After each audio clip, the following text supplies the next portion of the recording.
Thanks, guys. We are here at Sydney University, and today we're about to take the stage to discuss how to fix the internet. Let's do it. Essentially, the internet sucks because people make terrible decisions. So what we need to do is not necessarily stop people from doing that. That's censorship. But how can we guide and sort of nudge people in the right direction? I was thinking... That's mothership. Yeah, exactly. And I thought we should bring back Clippy. Yay! I just want to get... Because we are here at Sydney University. As a general Are you about rule, to say, there's a lot of young people here. I want to know. how many of you are aware of the existence of Clippy? There's a smattering of hands. Okay, and there's yes, a smattering of hands. So for people that haven't heard of Clippy before, I'm prepared for this because I suddenly realised when I was doing my notes, I'm like, yep, Sydney University, that's great. We've got a cool young crowd. Oh gosh, I'm so old. Clippy came out with Windows 97. People coming to Sydney Uni this year were born in 1997. Yep. Essentially, it was like a little digital assistant that popped up in the corner of your screen. It was shaped like a paperclip because that is literally the most exciting thing that Microsoft could come up with. And it was animated and it would give you cool little suggestions. Hello, it looks like you're trying to write a letter. You would always be trying to write a letter. It looks like you're trying to write a letter. I'm not trying to Hello, write. it looks like you're trying to do a you panel asked show. for this, and now Yeah. he's here, and you've filled with shame and regret. So there was also Hoverbot and Powerpup, Scribble the Cat. You've made all of these up. I refuse to believe any of these things are real. These are Web 2.0 exciting brand ventures from Microsoft. Maybe it would tell you, like, it looks like you're trying to start a political argument lacking nuance and correctly sourced facts. Can I help you out? Or maybe it would know other users' history and say, hey there, just an FYI, this person you're engaging in a Twitter flame war with, they've used the phrase SJW 10 times in the last week. Maybe steer clear.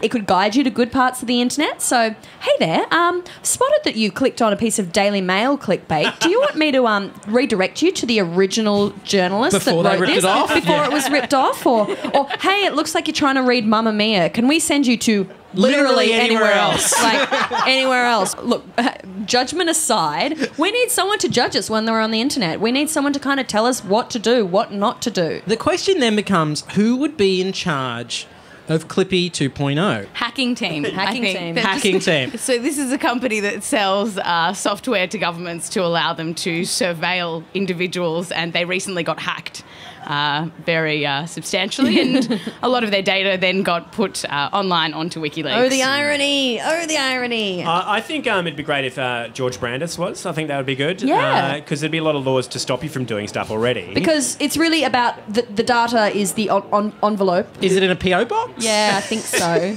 The internet works a bit like Australia Post. Tubes. Yeah. There's definitely Into tubes involved Yeah. at some point. Also, if we're going to do Clippy, why not just take all of the old stuff from the internet in the 90s and kind of make the internet a little bit terrible as a way of censoring people? So I was thinking about it. Like, Instagram is this really slick interface with all these amazing, beautiful photographs. If you are uploading your Fitspo yoga pants pictures to GeoCities, no one's going to like that. Wendy, how about you? How do you feel about a prospect of fixing the internet by making it just a little bit worse? Look, it's not a bad idea, hey, because it means that all of the important sites would actually spend time, just like upload this is important, this is about a war and horror happening around the world, and perhaps all the haters would write something angry and, it's not uploading, whatever, I'll just walk away. With a lot of those sites, they totally encourage this commentary. This is what they're going for. And then it's quite sort of high-headed of them to say, we're going to close down the comments. This has gone too far now. After we have cultivated for so long this hatred and this clickbait, now you've gone too far, community. Yeah, absolutely. Well, I mean, specifically in the case of Facebook, like, there's a sort of an engineering in there to encourage people to comment in order to lift up its popularity on Facebook. That's a strategy that a lot of new media companies are engaging in. In fact, I know from AJ Plus's experience, particularly with their app, they have they've issued people with the title Global Engagers. So they kind of That's on my business card. pay people a very small fee to, whenever they see an AJ Plus article or see it in the app, to add a comment straight away. And that's their job, that's their role. And that kind of, in a way, games the article in the feeds. That's slightly unethical. That's actually really clever. No, I think you find it's not unethical. I think you find it's just really smart, and we're actually They're not mutually exclusive. The Venn diagram's really just a fuzzy circle. Yeah. I don't know if it is. I don't know if it's the same as handing out newspapers at the train station. It's exactly the same. Okay, I guess Yeah. that's true. Thank you.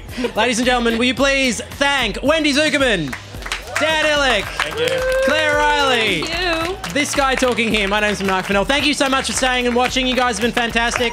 Hey!